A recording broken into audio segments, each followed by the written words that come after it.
Hey there.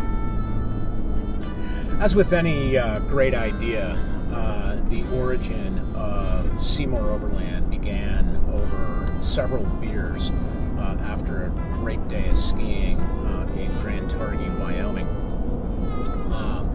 My wife had asked me on a Sunday night what my plans had been were for the following week, and I really didn't have anything too exciting going on, and she suggested that I go skiing. Well, I'd been up to Tahoe quite a bit, where typically we are what we would call our home mountain over at Squaw Valley and Alpine Meadows. And while we did have some snow up there, it was kind of dry, and only really at the higher elevations was it worth donning the skis. But her suggestion turned into an idea, and that idea turned into a concept. And lo and behold, Monday morning at about 4 a.m., I hopped in the car, threw all my gear from the cabin into the back of the truck, and headed out to Jackson Hole, Wyoming. An absolutely epic trip. It took a long day to get out there, about 16 hours behind the wheel. But when I arrived at Teton Pass, it was snowing like gangbusters. I found a nice little place to stay in the town of Jackson, and availed myself of the mountain the following couple of days. While there, it was thrown out to me that another place I ought to try is Grand Targhee in Wyoming. And so the following day, off to Grand Targhee I went. It was about an hour and a half north, and it was absolutely epic. Not nearly as steep as Jackson Hole, but it is a humble mountain with some of the best snow I think I have ever experienced in my life. Super fun. Nowhere really to stay except at the mountain, and so that evening I tucked into the bar, had a few beers, and found some really interesting people. There was a guy from South Carolina, who hops in his car every year and just deadheads out west in search of snow for his ski adventure. Usually he stops in Colorado, but this year, being as dry as it was, he found he had to go farther north and west, and hence Grand Targhee. There was Mr. and Mrs. Vermont. These guys are a hoot, a husband and wife team that hop in their car and they escape out to typically Powder Mountain to avoid the bitter cold and blue glaze often associated with the ski hills in New England, only to find Powder Mountain to be a little bit dry. And as a result, they did a little bit more research on the fly, and they ended up at Grand Targhee. Mr. Oregon, he overheard that during this trip my plan was to go to Bachelor. It happened to be his home mountain, so he joined in the conversation. It was really super fun to meet all these people that have a little bit of whimsy and a little bit of adventure in their blood, and some spirited discussion ensued. We talked an awful lot about what our experiences have been, and where we've been going, and what we've been doing, and what our motivations are. It's really super fun. While Oregon and I were talking about Bachelor and how it was serving up some poor ski conditions, Mr. and Mrs. Vermont whipped out their iPhones, pulled up their NOAA apps and their Google Maps, and quickly we discovered that the next best opportunity for some really good snow was in southern Montana. A storm was coming in, and it looked like it had Big Sky right in its sights, and it turned out that Big Sky was only about 3.5 hours north of us. So I called an audible in my plans. I set my sights northward to Big Sky. I enjoyed another epic day of skiing at Targhee, threw my gear in the truck, and off I went for a 3.5 hour adventure to Montana. I passed through Henry's Fork, Idaho, a fly fishing mecca, and ended up in West Yellowstone. I mean, I was out there and I didn't really have a clue, because I just set my map to Big Sky and followed the directions like a good soldier would. The snow at Big Sky turned out to be perfect. It snowed all night into the next morning. It was light and it was fluffy. The clouds broke to reveal a deep blue sky, and it was absolutely an epic day. Well worth the effort to get up there, if only for a day. Upon my return journey back to Tahoe, it provided me with a ton of time to really reflect on what this trip had meant to me in terms of the skiing I had uncovered, and really the people that I had met, and the flexibility that I had to be able to just sort of write my itinerary on the fly. It was absolutely a spectacular feeling, and it brought me really back to the days of old when I would drive up to Alaska. I was stuck behind a traffic accident in Pocatello, Idaho, and noticed I was only 3 hours north of Park City. I thought, I could do that. So I picked up the phone and called, made a few phone calls, and unfortunately had determined that it would take 2 nights stay and a 1 day of really good skiing, but it would cost well into the thousands of dollars, and I just didn't feel that was appropriate given the moment.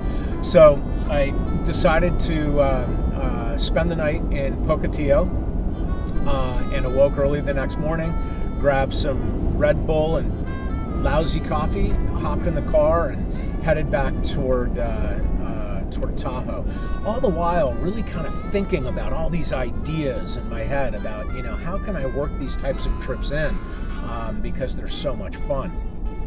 I got back to Tahoe that evening, unloaded all my gear in the cabin, showered, had some supper, and had a cozy night's rest.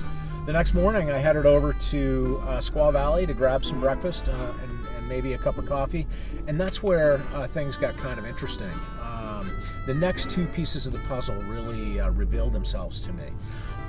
When I drove into Squaw Valley, off to the right of the parking lot, kind of off the main drag, was a truck backed into a snowbank with this tent contraption on its roof, and a ladder leading up to the contraption with a gentleman climbing down. And I thought to myself, holy cow, this guy is a true snow nomad. He doesn't have the need for a hotel. He doesn't have a need for motels. He could just simply camp his way to the mountains. This is not unlike the guy in North Dakota, the winter wheat farmer, who effectively just simply tucks his crops away, hops in his rig, and goes wherever he wants. He's completely self-contained. He negotiates with the mountain that he wants to explore to park in their parking lot, and he goes to town. He was absolutely fascinating, and it was a really cool story. I went in, had my breakfast, and on my way out, I discovered something else in a different part of the parking lot. And it was a couple of folks that were milling around this silver bullet-looking thing. I kind of moseyed over and took a look, and lo and behold, I discovered that it was Airstream Interstate, essentially a Mercedes Sprinter van converted into a luxury RV. Now we were talking. Now my mind was racing, and all the way home I was thinking about, oh man, how much fun this all would be. And so I began my research in earnest. I trolled the internet. I looked high and low for all the information I could get on the interstate. Looked at the videos and on YouTube and the whole 9 yards, all the walkarounds. I discovered early on, of course, that it really was somewhat of a pipe dream, is that it was out of my reach financially, certainly at this stage of the game. But nonetheless, it really got me to thinking. My daughter, at the same time, had started talking about how she and her crew wanted to go camping down at Joshua Tree, 9 hours to the south of us, with her squad during the summer after after high school, before going to college. And that got me to thinking about maybe the rooftop tent systems that I had seen, and I started to do some research around that. And those certainly were more in my price range. And there was a whole variety of designs and a whole variety of different experiences and so forth. But I still wasn't ready to commit. So I settled on a 3-person Marmot ground tent, which was perfect for my next journey. To test the camping kits, what I thought was I'd throw it all into the car and head up north, exploring the North Coast and up to Bandon, Oregon, where I could play a little golf. And I have to tell you, Bandon Dunes, Oregon is a golf enthusiast's mecca. There's not a whole lot of other things to do up there, but golf is definitely its strong suit. And the town is really cool. It's small, it's quaint, and really a neat place to stop.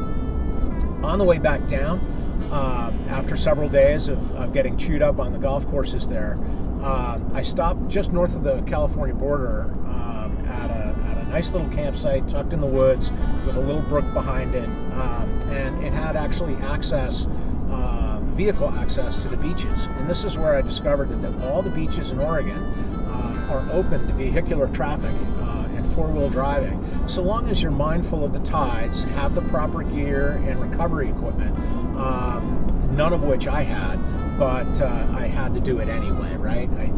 My mind was churning. It was all hard-packed sand, so there was not too much adventure there. It was just nice to be able to go out and do something that I hadn't done in a long, long time.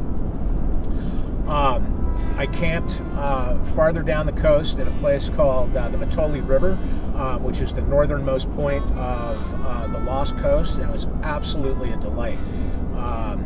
A tiny little 2-lane road going in 28 miles to the coast, and because of its inaccessibility, I and one other person in a 4Runner were the only people occupying that site that night. And that too was backed up against the river. It was just super fun.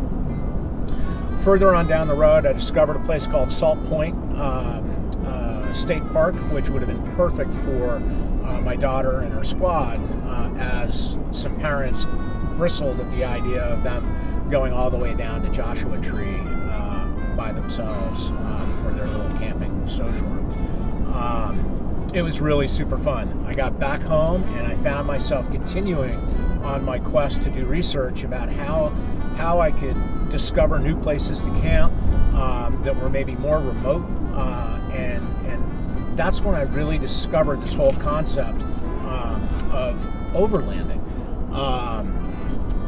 There's a whole subculture out there of you guys that love road tripping the way that I love road tripping, love photography and storytelling the way I love photography and storytelling, and it was really getting me excited. My next journey, I had an opportunity to go down to San Diego, and I thought that I would use that as an opportunity to go down the iconic coastal Route 1 that had recently reopened after some terrific landslides. So again, I threw my gear in the back of the truck and began to meander down the southern coast through San Mateo County, down through Big Sur, and ended up camping just south of Hearst's Castle at San Simeon Beach, which was absolutely superb. It was a cloudless night, no moon, and the only thing that filled my eyes were stars in the Milky Way. And I knew it was something special because there were a couple of professional photographers out on the beach plying their craft, and it was jaw-dropping. I went down to San Diego, got a little bit of the surfer culture down there, and then had to head back. It was a fairly short trip. On the way back, I camped at a campsite at Big Sur, exploring some riverways and things in the woods up there, and then discovered a dirt road that apparently is impassable when wet, so had to give it a shot. And it turned out to be a complex of roads up above in the Big Sur Highlands that offered just commanding views of the California coastline and Pacific Ocean. It was really something to behold. When I got home, I resumed my research, teasing myself with the interstate, looking at all these rooftop camping systems, and then I discovered Earth Roamer. Oh my gosh, the mecca, the holy grail of four-wheel drive RVs in comfort. I could only imagine myself pulling into Squaw Valley or any mountain parking lot and just parking and exploring the mountain and living the life of Riley. Of course, if the interstate was out of my price range, the Earth Roamer gave me a stretch goal, and that I think will at some point in the next 15 to 20 years be something that I'd be very happy to be in. While finding information out about the Earth Roamer, I discovered really a lot of YouTube channels around overlanding. Jason Cortez at Swell Overland was the first one because he did a really good walk around of the Earth Roamer that I thought was very thorough. And I will suggest really taking a look at his work. He exposes us to a lot of really interesting experiences and also kind of brings us through his evolution as overlanding became more and more a part of his fabric. He's done some really good work out there. The next was Clay Croft and his crew over at X Overland. Now, these guys are experienced. Out of Montana, they've been doing this for a long time and have done excursions up through to the Arctic Circle, all the way down to Argentina. I highly recommend taking a look at their channel, primarily because, one, they're really entertaining, two, they're very educational, and three, they really give you an idea of what the potential for production is out there. They really set the high bar. Then Jason Dura at Primal Outdoors in Oregon. This guy is really good. He demonstrates that you don't have to be a gear junkie in order to truly enjoy the outdoors. His photography is amazing, and his ability to tell a story is captivating. Finally, Justin Montesalvo at Patriot Games and Patriot Campers out of Australia. The passion with which these guys have manufactured their gear and the way that they use their gear with their families and friends through all different kinds of excursions, well, it's something to behold, and I really highly recommend taking a look at them. As I continue sort of on this quest, I've discovered that my iPhone solves a whole bunch of problems for me, in that it shoots 4K video at 30 frames per second. Who knew? That capability to me meant that I could shoot high-resolution video without having to invest a bunch of time and money in a lot of new gear. Super empowering, and really excited about that. The other thing that I found was iMovie, and iMovie solved a big problem for me in that I love to tell stories of my adventures, and I do it through slideshows. I curate music around the slideshow, only to find that because of licensing issues and some technology issues, I couldn't share those except native onto my computer, which kind of bummed me out. iMovie allows me to separate out the video from the audio, and I can massage that, and it allows me a method to which I can upload the videos complete with narration and audio. Further, I discovered sourcing sites for music licensed specifically for vlogs and videos on YouTube, and so that really was very helpful. So I had one more trip I needed to take in order to take all of this gear and figure out what I needed to do, and that was Ussel Road at the southern portion of the Lost Coast. A friend of mine who's long been into adventure motorcycling told me about these networks of roads up in the Lost Coast, in the Sicconi wilderness area, that are ripe for exploration. They're all very hardcore dirt roads, impassable when wet. They turn into clay, and you really can't navigate them well. And so while his hall passes were taken up because of a recent trip to the Nevada desert, mine were wide open, and again, off I went. Threw the gear in the back of my truck and took off. And it was absolutely spectacular. I drove about 6 miles in. It wasn't too complicated, to a spot called Ussel Road, but because of its remote nature, there were very few people there, also on account of the fact that it was in the midweek.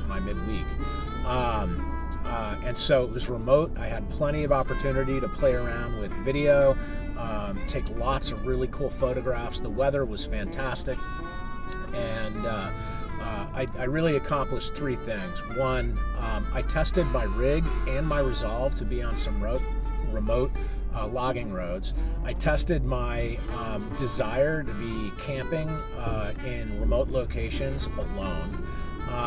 And I went with the expressed idea of producing footage and still photography that could be married together into a short video piece. And I think I succeeded on all those fronts.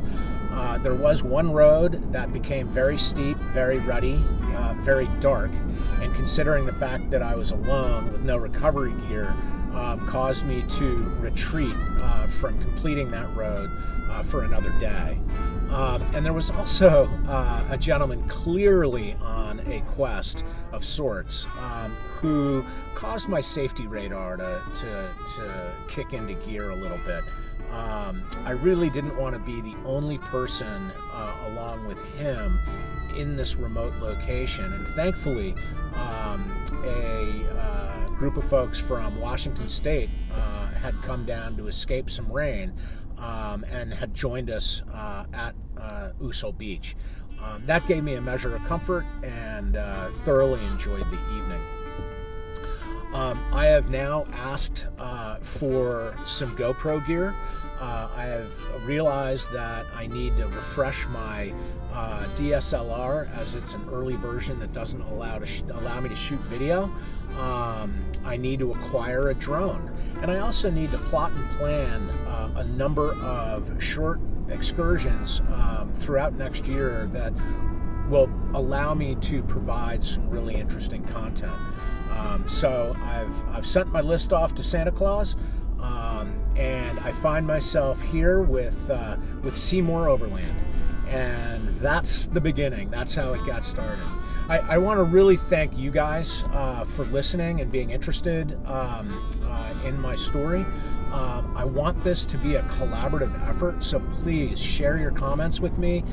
Any way that I can improve the output and the enjoyment of the material on my channel will be greatly appreciated by everybody. And I mean it when I say I want this to be a collaborative effort.